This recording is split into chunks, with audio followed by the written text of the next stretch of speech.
Welcome to Retired Rider. Hope that you're doing well today. Yes, we are in the shed.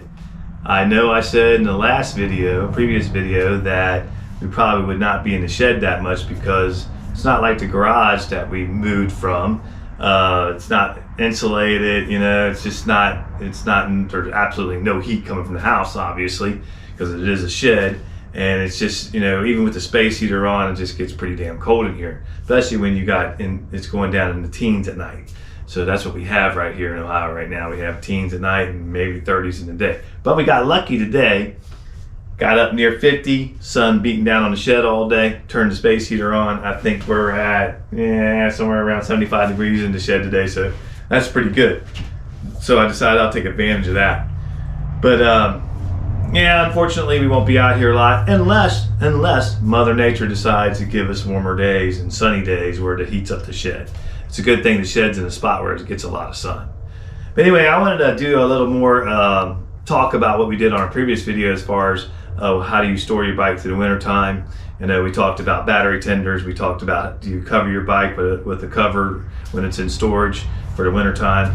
And I wanted to go on from there and say, what do you do with your fuel?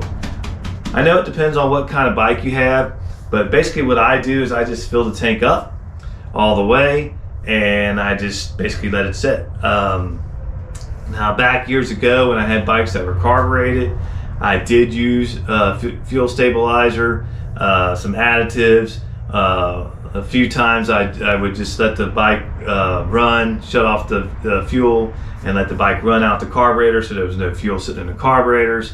And then there's times I just let it put fuel additive in there, stabilizer or what have you, and I just let it run so it could circulate through the carburetors, and I thought that would, take care of it. And for the most part it did. I didn't have very many issues. I know there was one year where I put the bike away and the carbs were great, no issues. It was on a Honda Goldwing. And then the next year when I went to start up in the spring, I had all kinds of issues. The floats were sticking. It was a disaster. Had to rebuild 4 carburetors. So, it happens. These things happen. They could have been having issues before that. I don't know. But I know when I put it away that spring that it was running fine. So it's just also depends on what type of fuel you got in there. Today's fuel is not very well, it's not a very good fuel. It smells differently. I know it has, I think it's ethanol in it now, 20%, 10%, somewhere around there. Correct me if I'm wrong down in the comment section. So we don't have the greatest fuel anymore. We don't have pure gas, and I think that's a bad thing. I think it's causing our vehicles not to run exactly right.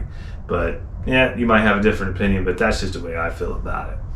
But I don't put anything in the bike. I don't put any stabilizer. I don't put anything in it. Like I said, I just top it off and I just go from there. Now, I know a lot of guys do use fuel stabilizer, but I think, if you're only going to be it's going to be in storage for only, 4 months, 5 months, I don't think it's going to be that much of a problem. Now, if I was to store this bike, say I was going to just store this bike, put it in storage, say I wasn't going to ride it or whatever the reason may be, and that was going to be a year or 2 years, I would absolutely drain the tank. I would drain it, all the fuel out of it, make sure the tank is dry and there's no, residue in there, nothing in there in the tank, so nothing could cause it to, rust or anything like that. And that's how I would do it. But just doing it for the winter months, for us that are, have the winter months and can't ride. I know there's a lot of you out there that still can ride all year round, and I envy you guys, but we can't do that here. It just gets too cold. Now, some of you guys will ride in that cold weather. Hey, much respect to you. This guy can't, maybe 20 years ago, like I've told you on previous videos, I'm sure many a times, I could handle it. With the arthritis the way it is now, that's not going to happen. I just can't handle it. I wish I could. Because I'd ride deeper into the fall, but unfortunately, it's just not the case.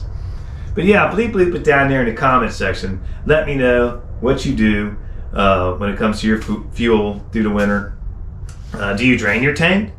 Do you go that far and drain your tank, which there's nothing wrong with that? Do you drain it all out and then just fill it up in the spring and then go from there? So I just top it off. Springtime comes, I run that fuel out, I put some fresh fuel in, and I've never had a problem, especially with this Harley. The Road King here, I've never had a problem. It's what I've done with it. It's what I've done with my previous Harley. And it's what I've done with a lot of bikes that had fuel injection, and I've never really had an issue. I don't run any kind of fuel injector cleaner or any kind of cleaner, I don't run any kind of additives in my fuel during the summer or any time at all. I know some people do. I'm just not a big fan of any kind of, even with cars, fix it in a can is what I call it. You just put some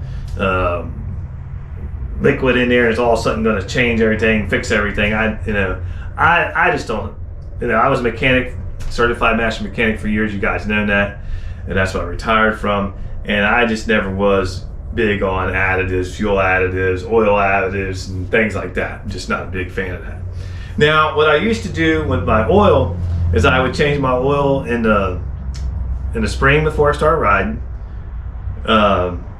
Midsummer, depending on how much mileage I'm doing, and then again I would change the oil before I stored the bike for the winter. Now this year I didn't do that. This year I did not change the oil this fall. I let it go. I didn't think it was necessary. I started thinking about it more and more. I was like, well, it's just sitting in there with clean oil, which is fine. There's nothing wrong with that. And then I'm just going to change it again in the spring anyway, so I'm going to take that clean oil and just change it out. So I kind of started thinking about that. I said, that don't sound too smart. So I figured, this year, especially with the prices the way they are, you got 3 holes here you're changing. You're changing your oil, your primary, and your transmission fluid, and that gets expensive. So we just did not do that this year. I mean, it can be upwards to 150, 175 bucks a pop just to do oil changes on these bikes, and that's very expensive. So we didn't do that this year. But yeah, bleep bloop it down there in the comments section. Let me know. Do you empty your tank? Do you add fuel stabilizer? I'm sorry, I got a tickle in my throat today. Do you use fuel stabilizer? Do you run your carburetors out? Do you just let just run some additive through there when it says through the winter? Let me know. Let me know what you guys do. I'm interested to know what you guys do and how you guys do it. Like I said, I have not had a problem with doing it my way. And there's, my opinion, whatever way you want to do it is your way, and I respect that way. I don't consider anything else other than what I do right, wrong, or indifferent. We all have our way of doing things, and I'm just interested to know what you guys do and how you guys handle it. But anyway, not a long video, but I just wanted to get out here and be out here in the shed, be out on the bike, and be out here and talk to you guys this way, because that's the way I like to do it. Anyway, you guys be safe out there, and we'll see you on the next one. Take care now.